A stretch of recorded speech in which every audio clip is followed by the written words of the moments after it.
पिछले वीडियो में हमने बात करी कि एक्चुअली फार्मेसी बी फार्मेसी होती क्या है, क्या इसके स्कोप्स है, क्या है।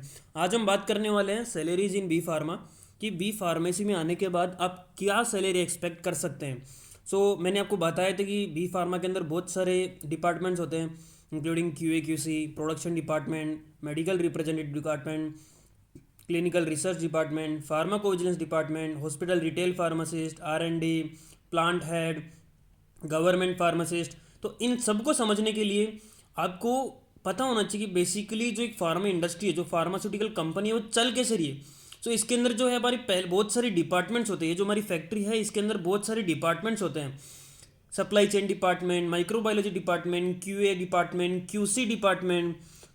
इतने सारे जो डिपार्टमेंट्स होते हैं एक सिंगल फार्मास्यूटिकल कंपनी में होती है। सो हर एक डिपार्टमेंट की अलग अलग क्राइटेरिया सैलरी रेंजेस होती है। वो डिपेंड करता है कि आप किस डिपार्टमेंट में हो, जो कि हम आगे डिस्कस करेंगे कौन से डिपार्टमेंट में आपको कितनी सैलरी देखने को मिलेगी। आगे अगर मैं बात करूँ, इस चार्ट को समझो। मैं जो सैलरी पूरी है इस चार्ट के थ्रू समझा दूंगा कि फार्मास्यूटिकल जो कंपनी होती है इस पूरे चार्ट के बेस पे होती है। ये जो आपको दिख रहा है, जो नीचे की तरफ है, ये microbiologist, production operator, packaging operator, R and D engineer, R and D technician, laboratory analyst, quality assurance technician, instrumental technician, building system technician. ये आप अगर बेसिकली बात ये है कि अगर आप बी फार्मा करके जाते हो और इन डिपार्टमेंट्स के अंदर जाते हो तो आप एज ए फ्रेशर काम करते हो, आप इन्हीं डिपार्टमेंट्स में के अंदर काम करते हो। आप एक्सपेक्ट कर सकते हैं कि सबसे लोवेस्ट लेवल पे है तो मतलब इनके अंदर सबसे कम सैलरी मिलेगी।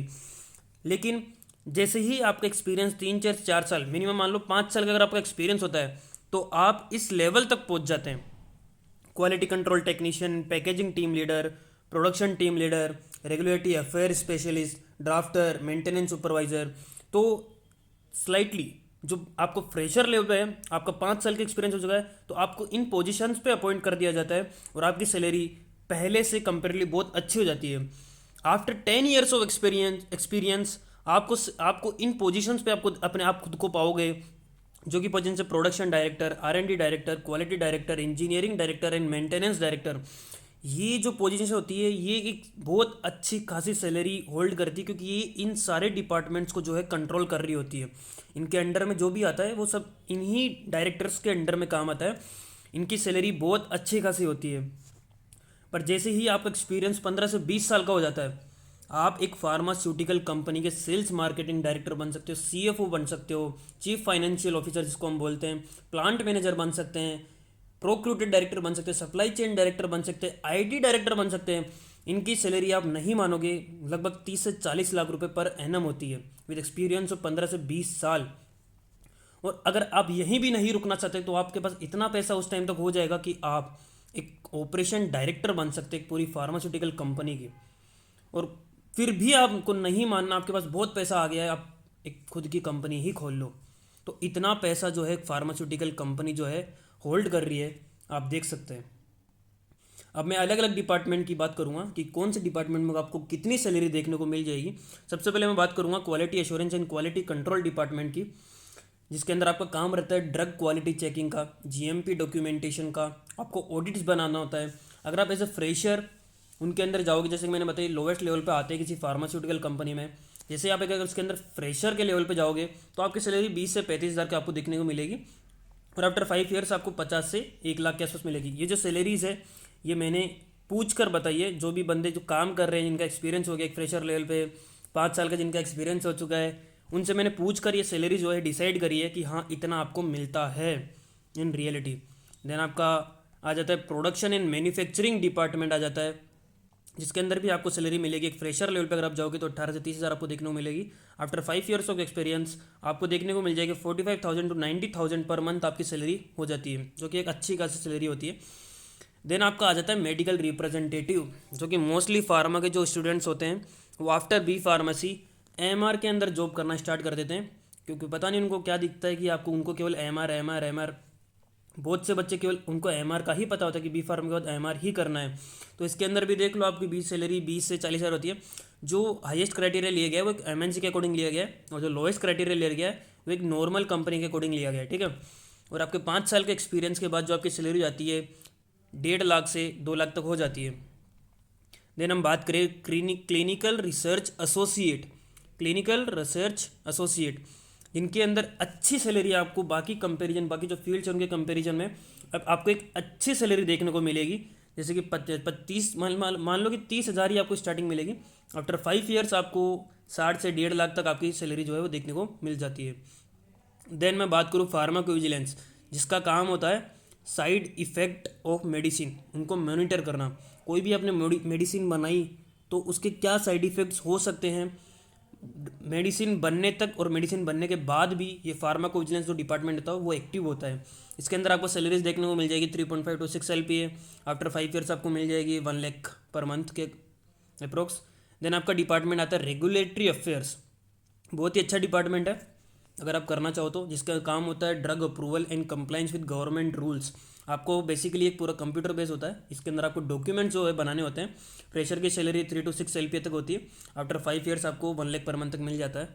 देन हम आते हैं हॉस्पिटल और रिटेल फार्मासिस्ट पे, जो कि प्राइवेट होता है मोस्टली। फ्रेशर लेवल पे आपको 15 से 30 तक, अगर कुछ ज़्यादा अच्छा हॉस्पिटल होगा 30 तक दे देगा आपको। देन अगर आप 5 साल का आपको एक्सपीरियंस होता है तो 60-70 हज़ार तक, ज़्यादा नहीं जाता, इतना मिलता है आपको। देन आप सिंपली जो सैलरीज है वो कंपेयर कर सकते हैं, जैसे कि QA/QC में 20 से 35 at a fresher level, production में 18 से 30, MR में 20 से 40, क्लिनिकल रिसर्च में 25 से 40, फार्माकोविजिलेंस में 30 से 50, रेगुलेटरी अफेयर्स में 30 से 50। आफ्टर एक्सपीरियंस ऑफ 5 ईयर्स आपको सैलरी देखने को मिल जाएगी 50 से 1 लाख तक।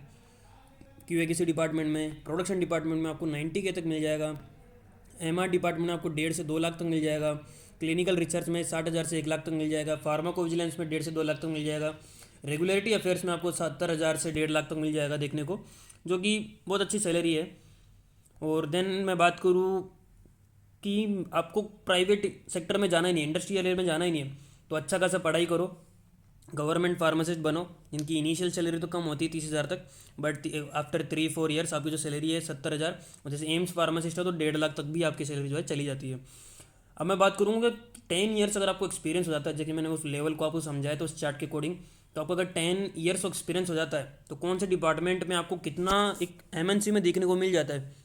जो R&D साइंटिस्ट होता है उसकी 30 से 60 लाख LPA जो है सैलरी होती है। एक मेडिकल अफेयर उसकी 55 लाख तक जाता है, और रेगुलेटरी अफेयर का 50 लाख LPA तक जाता है। क्वालिटी हेड और प्लांट हेड का 20 to 40 LPA तक जाता है। तो बहुत ही अच्छा आपको ग्रोथ फार्मा के अंदर देखने को मिलता है। तो बेसिकली लोगों का कन्फ्यूजन रहता है कि फार्मा सेक्टर में इतना पैसा नहीं है, पैसा नहीं है। बेसिकली जो फार्मा सेक्टर है ना, वो पूरा एक्सपीरियंस बेस पे है। जैसे ही आप डिग्री करके जाओगे आपको 20 से 30 हज़ार से ज़्यादा कोई भी नहीं देगा, चाहे आप मास्टर्स करके जाओ, कुछ और भी करके जाओ। बस इतना है कि अगर आप मास्टर्स करके जाते हैं तो स्लाइटली 10-20 हज़ार आपको ज़्यादा मिल जाता है, बाकी मास्टर्स का कोई वो है नहीं। लेकिन अगर आपकी ग्रेड्स अच्छी है, आप सच में ही कुछ क्वालिटी वाले बंदे हो, तो आपको अच्छी पोजीशन पे हायर कर लिया जाता है with package of 1 to 1.5 lakh per month. Then आपका आता है GPAT। मास्टर्स में एडमिशन के लिए आपका आ जाएगा GPAT, जो कि बहुत ही अच्छा। अगर आपके पास टाइम है, आपके पास आगे कुछ करने को है, आपका घर वाले अलाउ कर रहे हैं, तो आप GPAT जरूर दीजिए, जिसके अंदर आपको 1 मंथ की जो सैलरी मिलेगी वो 12,600 तक आपको पर मंथ मिलेगा GPAT क्वालिफाई करने के बाद। देन आफ्टर GPAT आपका प्लेसमेंट लगता है, और नॉर्मली जो प्लेसमेंट लगते हैं वो अगर अच्छे कॉलेज से है तो 40-50-60 हज़ार तक लगता है पर मंथ। और कुछ अगर आप टॉपर लेवल के बच्चे हो तो आपका लगभग 1.5-2 लाख तक भी आपका पैकेज लग जाता है पर मंथ के अकॉर्डिंग। तो ये जो थे ये बहुत सारी सैलरी क्राइटेरिया थे जो कि आप देख सकते हैं। मैं बस इतना ही बोलूँगा कि जो फार्मेसी जो करियर है वो एक ग्रोइंग करियर है। मतलब इसमें आशा है कि आप बेसिक लेवल पे जो सैलरी एक्सपेक्ट करेंगे वो फ्रेशर लेवल पे वो आपकी 20 से 30 हज़ार ही आपको देखने को मिलेगी। बट अगर आपको अच्छा खासा एक्सपीरियंस 5 से 10 साल का एक्सपीरियंस हो जाता है तो आपकी सैलरी 1.5 से 2 लाख। किसी भी फील्ड पर फील्ड ऐसा ही चुनना जो ग्रोइंग है, जो कि मैंने आपको यहाँ पे बताएं जो ग्रोइंग फील्ड कौन कौन से, R&D scientist, medical affair, regulatory affair, quality head, plant head, ये सारे आप इन डिपार्टमेंट अगर जाते हैं तो ये ग्रोइंग डिपार्टमेंट्स है। तो ये बहुत अच्छे फील्ड्स है जहाँ पे आपको जाना चाहिए, आपको मेहनत करनी चाहिए। आप ऐसे एक्सपेक्ट मत कीजिए कि हाँ बस कि पढ़ लिया है अब तो कोई जॉब ही नहीं है, कुछ नहीं कर सकते अब लाइफ में, एक मेडिकल स्टोर ओपन करना है। आपके पास अगर पैसा है तो मेडिकल स्टोर भी ओपन कीजिए, उसमें भी अच्छा पैसा है। लोकेशन पे डिपेंड करता है आपको मेडिकल स्टोर। तो बस इतना ही है कि एक्सपीरियंस बेस्ड ये फार्मा इंडस्ट्री है। अगर आपको इस फार्मा इंडस्ट्री में आना है तो आपके अंदर पेशेंस होना बहुत ज़रूरी है। नहीं तो आप ज़्यादा टाइम तक टिक नहीं पाओगे फार्मा इंडस्ट्री के अंदर।